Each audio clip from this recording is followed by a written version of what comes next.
بسم الله الرحمن الرحيم. الحمد لله والصلاة والسلام على رسول الله وعلى آله وصحبه ومن والاه.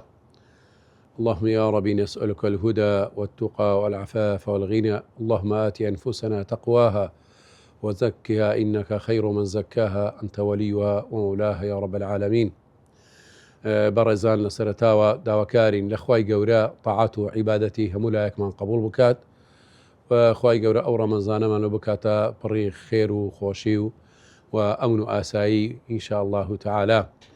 برزان لا سلسلة بابتكاني بخششي دوام لبخشكاني نوراني رمضان أويش كباسي قرآني بيروزا أن هندق لو بابتاي تايبد لسر قرآني بيروز كباسي دكين إن شاء الله أمر شمان حلقيشي تايبد لسر بابتي حكم تدبر القرآن وفضله.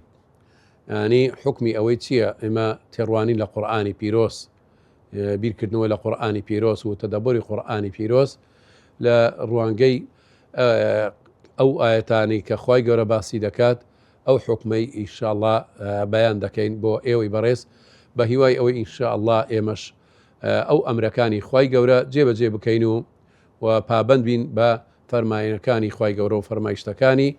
طبعا لسرتاوى كحكمي آية تدبر واجبة سنة بيويستا بوشي بيويستا أو خالي رون كينوا بوي يعني كحكمك واضح بو أو كاتي يعني تصورك دروس دبي لا هرجيك لإيمي مسلمانان تن إما أو حكمية لا منرونه وتن بابندين بو حكمية أجمع بتشيني وصر هر لأروانجي قرآن وش أو حكمانة مشابه كين كخواي قورة دفرميت. بسم الله الرحمن الرحيم. كتاب أنزلناه إليك مبارك ليدبروا آياته. هربا دقي أو آيتي كخواي قورة دفرميت كتاب أنزلناه إليك أي پیغمبر صلى الله عليه وسلم لما أو كتابة بوتومان ناردو تخواري مبارك كتابة شي زور مباركة وبيروزة كقرآن قرآن زور مباركة بوتومان دابا زاندوا يقل صفة كاني أو قرآنيك زور مباركة كواتا هريك بخين توا جاني مبارك دكات إن شاء الله تعالى. بلام أوي ما بس معنا ليرة حكمكيا ليدبروا آياتي وليتذكر أولو الألباب.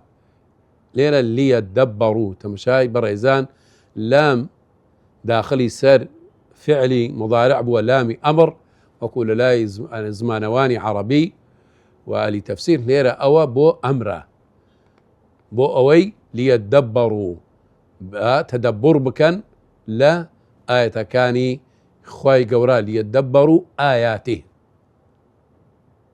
خطابك أمره وكو بصيغي زماني كو بس ما كر صيغي مضارع لقال لامي أمر وتاي أمر دا قينيت وأمر دا أهل أصول الفقه دلين الأمر يدل على الوجوب إلا إذا صرفه قرينة من الوجوب إلى الندب أو الإباحة. ليرش دا ظاهري أو آيتيش بو أوانين كوا أمرازي تدبريان هي أمرازي تيجيشنيان هي لقرآن دا دبيت تدبري بكان أو أمرا لسا أو واجب دبيت نابي بصري دا بروات بوي ليتي بقاتو دا بو أوي فرمانا كان جيبكا سنكاتو قال ليتي نقي تفاهمي نكي تدبري نكي أديسون فرمانا كان جيدكي أو إشكاريي دبو دروز دكات بوي تسندين آياتي تريش هلا الروانجي أو هموي داكو چيه لسر تدبر. يعني أجر آياتك بها تاي خواري بس نا بلكو تسندين آيات هاتو تخواري داكوشي لسر أوا تاي دكات كوا حكمي تدبر زوزر بيويسنا إيما تدبري آيات كاني قرآني بيروز بكين كتمشاد كين خواي قولي فرمي الآيات الشتر بعد أعوذ بالله من الشيطان الرجيم. أفلا يتدبرون القرآن أم على قلوب أقفالها.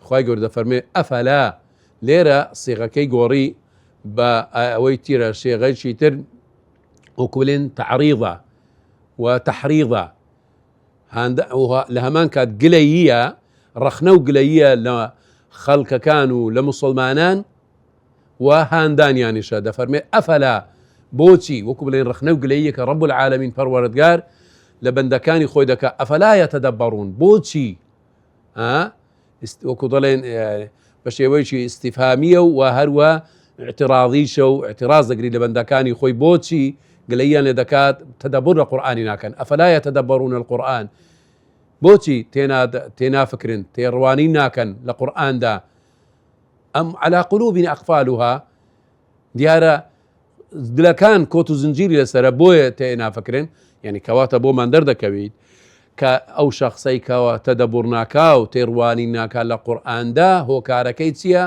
دڵەکانی قفڵ دراوە، دڵەکانی قەپاتن، دڵەکانی بە تاوان بە گوناح وەی لێکراوە لەسەر ئاەتەکان هەڵوەستەی نەکا ڕانەوەستیت بۆیش لەسەر ئاەتەکانی ئەمر و نەهی و ئەوانە ڕاناوەستیت پابەند نابیت. کەواتە لێرە مەسەلەی پابەند بوون بە قورئان هۆکارەکەی چییە؟ تەدەبوڕە. تەدەبوریش لە چ کاتێک دەکرێت؟ ئەگەر دڵەکان کۆت و زنجیری تێدا نەبووە لێ نەدرابووە. ئەم عەلا قولوب ئەقفالها خوای گەورە دەفەرمێت ئایا دڵەکان کۆت و زنجیری لێدراوە بۆیە تەدەبوری لێ ناکات؟ ئەوە ئاەتی دووەم. ئاەتی ترمان هەروەها خوای گەورە دەفەرمێت لە ڕوانگەی یعنی وەکو دەڵێن ئاماژەیە ئیشارەیە بە شێوازە قیاسی بکەی ئێمە لەگەڵ ئەو قورئانە ئەگەر هاتوو بەسەر شتێک داهاتە خوارێ چەند کاریگەری دەبی ئەگەر بەسەر شاخ و داخ بێتە خوارێ قورئان پارچە پارچەی دەکات ئەوەندە کاریگەری لەسرە. بەڵام لە کاتێکدا بەسەر دڵی موسڵماندا دێتە خواریان بەسەریدا دەخوێندرێتەوە ئەو دڵە کاریگەری تێدا لەسەری نییە کەواتە تەدەبوری لێ ناکات. خوای گەورە دەفەرمێت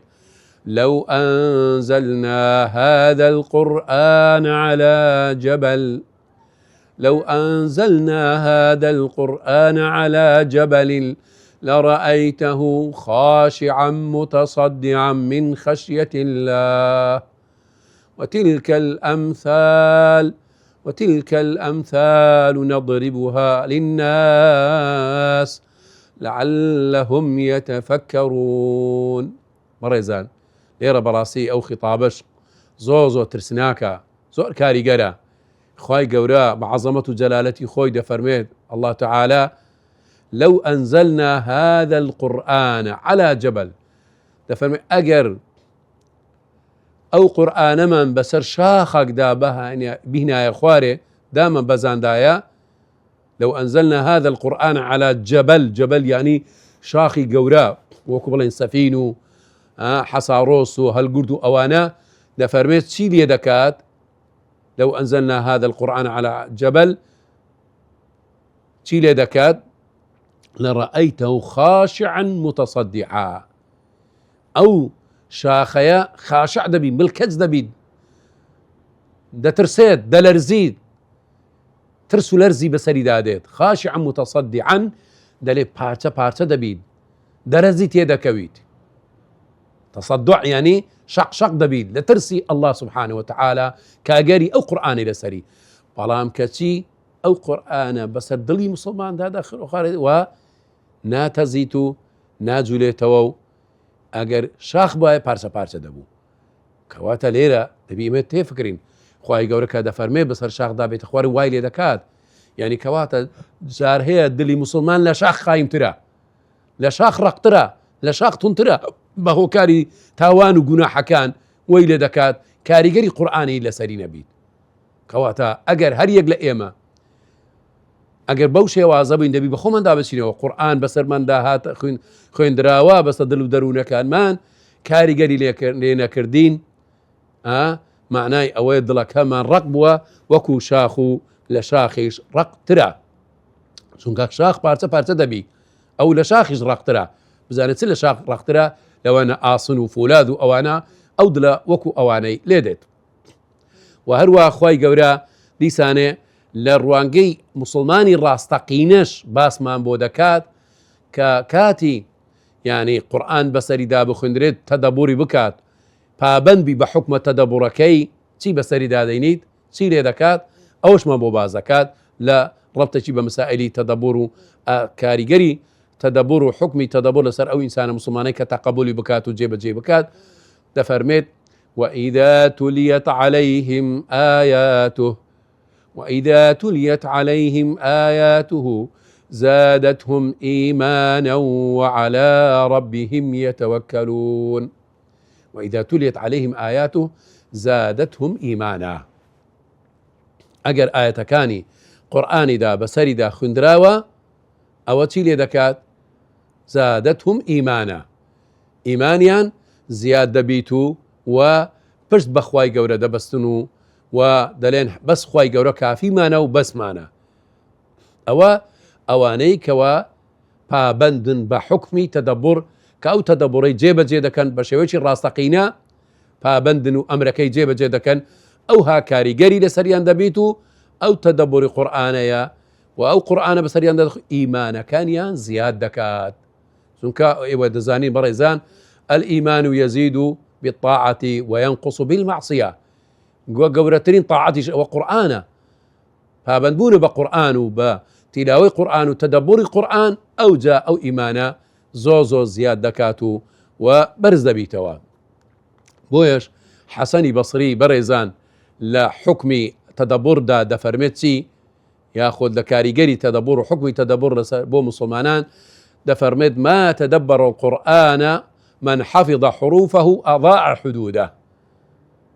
قد أو إنسان تدبر القرآن نكردوا. حسن بصري كإمام تابعينا سيد التابعين أنا كصحابي بيني ورزا ورحمتي خواهي قولة السربي دفرمت أو إنسانات تدبري نكردوا بابا نبوة بتدبر حكمي تدبري جيبة زي نكردوا أجر قرآني شي همو لبربي أو قرآني همو لبر بلام يعني حفظ حروفه وأضاع حدوده. حدود كانوا أمريكاني خواي قورة جيبة جي نكردوا أمريكاني خواي قورة نهي كاني خوي لدور نكردوا أو ضايعي كردوا وخوي بدور بخستوا لو أمرو فرمانانا أو معناي تدبري جيبة جي نكردوا. بويا وكو دلين زور يعني علماء دلين رب تال للقرآن والقرآن يلعنه والعياذ بالله. زور كسي قرآن دخنيته بلا قرآن خودي قرآن لعنتي لدكات. لعن الذين كفروا من بني إسرائيل ترك باسي أو دكات أوانيك أمر بتاعكنا كانوا نهي لخراف دكات قرآنك يدخنته بس قرآنك بخوي لعنتي لدكات.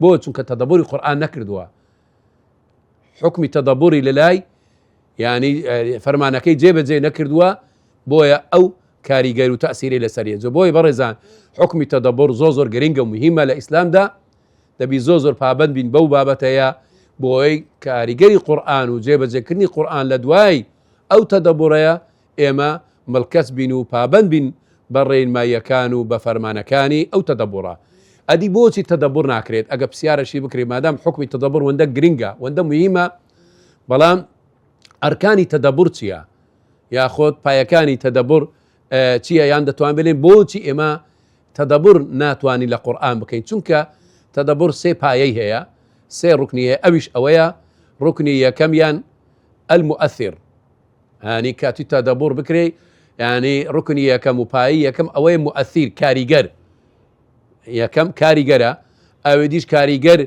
تكراو أو ترش بيونديكا لنيوان كاريجركو كاري تكرا وكا. طبعا كاريجر هي قرآن ككاريجر يعني طبعا تأثير القرآن ثابتة هيك إنكاري ناكرت قرآن بوخوي كاريجر شي زوزر قوريها لصدلوا درون كاموكو آياتي خدموا وإذا تليت عليهم آيات زادتهم إيمانا.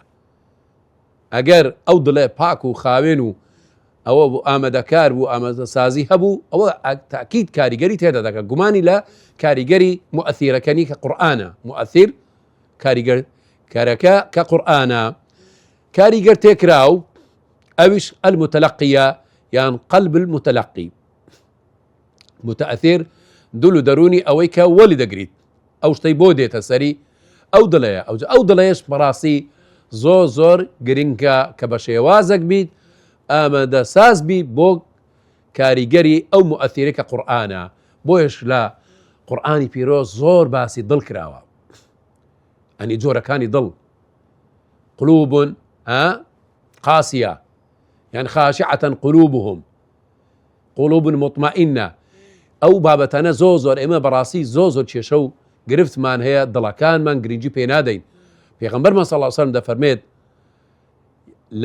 لە مسلماندا شتێکی زۆر گرنگ و مهم هەیە کە ئەگەر ئەو ینی ئیسلاح بوو باش بوو ئەو دڵەیە هەموو جەستەی ئینسانش باش دەبیت کە دەفەرمێت ألا في الجسد مضغة إذا صلحت صلح الجسد كله وإذا فسد الجسد كله ألا وهي القلب. كواتا أو دڵێ دەبی بە شێوازێک بی کە متأثرە تەلەقی دەکات و ئەو کاریگەری قورئان دەبی بە شێوازێک بی پاک بی بۆی کاریگەری قورئانی لەسەری هەبی. خاڵی ڕوکنی سێیەم و پایەی سێیەمیانش مووسڵ ئەو ئامرازەی پێ کاریگەری دەبی لەسەر ئەو دڵە کە ئەوش پێ دەگوترێت القراءة والتدبر، شێوازی خوێندنەوەی ئەو قورئانە و شێوازی تەدەبڕەکەی لەسەر ئەو دڵە. ئەگەر شێوازەکی ڕێک و پێک بوو بەلێ فعلا ئەو سێ ڕوکنەیە کاریگەرە لەسەر ئەوەی کە تەدەبر تەئسیر و کاریگەری خۆی هەبی. ئەگەر بەو شێوازە بوو ئەوە تەئسیرەکانی دەبین.